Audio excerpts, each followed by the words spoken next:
On a Tuesday morning in October 2023, a 58-year-old electrician named Dale Mercer walked into a regional bank in eastern Tennessee, signed a single page of paperwork, and walked out with a wire confirmation for $4,712,000.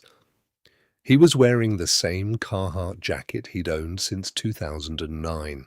His truck, parked outside, had 218,000 miles on it. The teller who processed his deposit had no idea the quiet man in front of her had just completed the largest private real estate transaction her branch had handled all year. And Dale, for his part, didn't celebrate.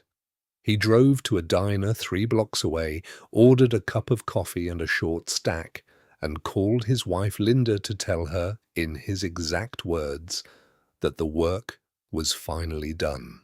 To understand how a small-town electrician from a county of 41,000 people quietly assembled a 12-duplex portfolio and cashed out for nearly $5 million tax-advantaged, you have to rewind 22 years to the spring of 2001.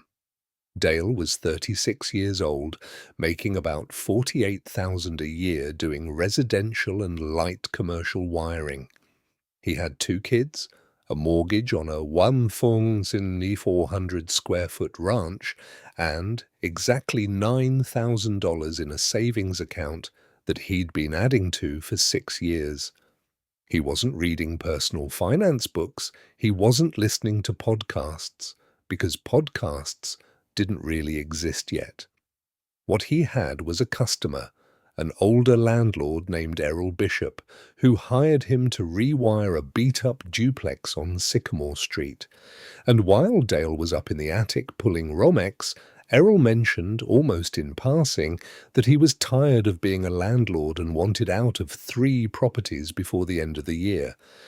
The duplex on Sycamore was listed informally for $62,000. It was a wreck. The roof had 2 soft spots, the kitchen on the left unit was held together by what Dale later described as optimism and contact paper, and the right unit had been vacant for 9 months. But Dale ran the numbers on a yellow legal pad at his kitchen table that night. If he could get both sides rented at $425 a month, which was the going rate in that neighborhood in 2001, he'd gross $10,200 a year. After taxes, insurance, and a vacancy reserve, he figured he'd clear about $5,200.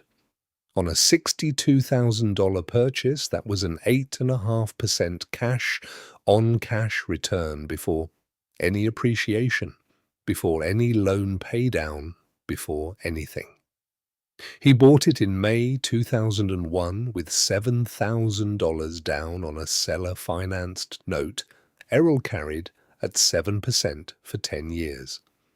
Dale put another $6,000 of his own cash, plus a small personal loan from his credit union, into rehabbing both units himself. By August, both sides were rented. By the end of the first year, the duplex was cash flowing about $410 a month after debt service. And here's where the strategy that would define the next 2 decades began to take shape. Because in late 2003, Dale walked into that same credit union, asked them to appraise the property, and was told the duplex he had bought for $62,000 was now worth $104,000.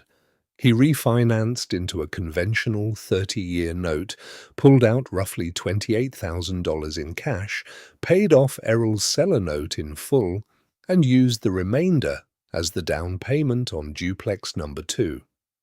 That move, repeated with discipline over 22 years, is what built the empire. Today, people call it BRRRR: buy, rehab, rent, refinance, repeat. But Dale wasn't following a framework. He was following arithmetic. Buy distressed, Fix it himself on nights and weekends, rent it within 90 days, wait 18 to 24 months for the comps to catch up, refinance, pull the equity, and roll it into the next one. Between 2001 and 2008, he acquired 5 duplexes this way, all within a 15-minute drive of his house, all in working-class neighborhoods where tenants stayed for years because rents were fair, and Dale fixed things the same week they broke. Then came 2008, and this is where the story almost ended. By September of that year, Dale had 5 duplexes, roughly $410,000 in mortgage debt across them, and a 6th property under contract that he was planning to close in November using a cash-out refinance from duplex number 3. The refinance, which had been verbally approved in August, was abruptly killed in October when the lender tightened their loan-to-value requirements from 80% to 65% overnight. Dale lost his $18,000 earnest money deposit on the 6th property. 2 of his existing tenants lost their jobs in the same quarter and stopped paying. He fell 3 months behind on the mortgage for duplex number 4. He came within, by his own estimate, about 6 weeks of having to file Chapter 7. What saved him was a side job. A commercial contractor he'd done work for in 2006 called him in January 2009 to wire out a 40,000 square foot warehouse conversion. The job paid Dale $29,000 over 4 months. Every dollar of it went to catching up mortgages and rebuilding his reserves. He didn't buy another property for almost 3 years. The second near-death moment came in 2017, and it was self-inflicted. By then, Dale owned 9 duplexes, and he made the mistake every leveraged investor eventually flirts with. He got greedy. He cross-collateralized 3 of his paid-down properties to take out a $400,000 line of credit, intending to buy a small 12-unit apartment building outside Knoxville. The deal fell through during inspection because of a foundation issue Dale should have caught earlier. He was left holding a line of credit he didn't need, and when interest rates ticked up in 2018, his monthly carrying cost on the unused portion jumped by almost $600. He paid that line down aggressively for 2 years and swore off any property he couldn't drive to in under 20 minutes. So by the time we hit the summer of 2023, Dale Mercer owned 12 duplexes outright or near outright, generating gross rents of roughly $18,400 a month, netting him after all expenses and the remaining mortgage on 3 of the 12 about $10,800 a month in pure cash flow. He was 58 years old. His kids were grown, and Linda had been hinting for 3 years that she wanted to spend winters somewhere warmer than eastern Tennessee. The question wasn't whether to sell. The question was how to sell 12 properties without handing 40% of the gain to the IRS. And that brings us to the deal itself and the structure that turned a roughly $5.2 million gross sale into a $4.7 million tax-advantaged outcome. Because what Dale did in October 2023 wasn't a simple sale. It was a portfolio sale to a single buyer, a regional multifamily syndicate that wanted geographic concentration and was willing to pay a premium of about 7% over individual market value to acquire all 12 duplexes in one transaction. The gross sale price came in at $5,180,000. Closing costs and broker fees, which Dale negotiated down to 2.5% because he brought the buyer himself, came to about $130,000. Remaining mortgage payoffs took another $338,000.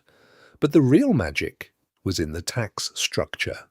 Dale's accountant, working with a 1031 exchange intermediary, identified that Dale could roll approximately 2.1 million of the proceeds into a Delaware statutory trust, a passive, institutional-grade real estate holding that qualifies as like-kind property under Section 131. That move deferred capital gains on nearly half the sale. The remaining proceeds were further sheltered through depreciation recapture planning that his CPA had been setting up for 3 years, including cost segregation studies done in 2020 and 2021 on 6 of the properties. The net effect was that Dale walked away with $4,712,000 in usable, largely tax-deferred capital, plus an ongoing passive income stream from the DST of roughly $9,500 a month, with no tenants, no toilets, no 3 a.m. phone calls. There are 3 lessons here that anyone watching can actually use, and they're not the ones you might expect. The first is geographic discipline. Dale bought every single property within a 15-minute drive of his house, which meant his repair costs were a fraction of what an absentee landlord would pay. His vacancy windows were shorter because he could show units personally, and he knew every neighborhood's rent ceiling within $25. If you're considering rental property, draw a circle on a map with a 20-minute radius, and don't leave it until you own at least 3 units inside it. The second lesson is the refinance cadence. Dale didn't refinance every 12 months chasing equity. He waited until a property had appreciated enough that he could pull out his original down payment plus rehab costs while keeping the new mortgage payment below 70% of gross rent. That ratio, 70%, is the discipline that kept him solvent in 2008 when over-leveraged investors all around him collapsed. The third lesson is the exit. Dale started planning his sale in 2020, 3 years before he executed it.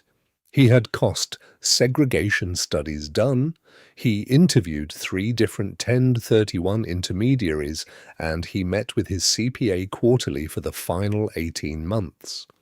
Most landlords think about taxes the April after they sell. Dale thought about taxes the decade before. So the question now, the one Dale himself is wrestling with, is what does a 58-year-old electrician with $4.7 million and a passive income stream actually do next?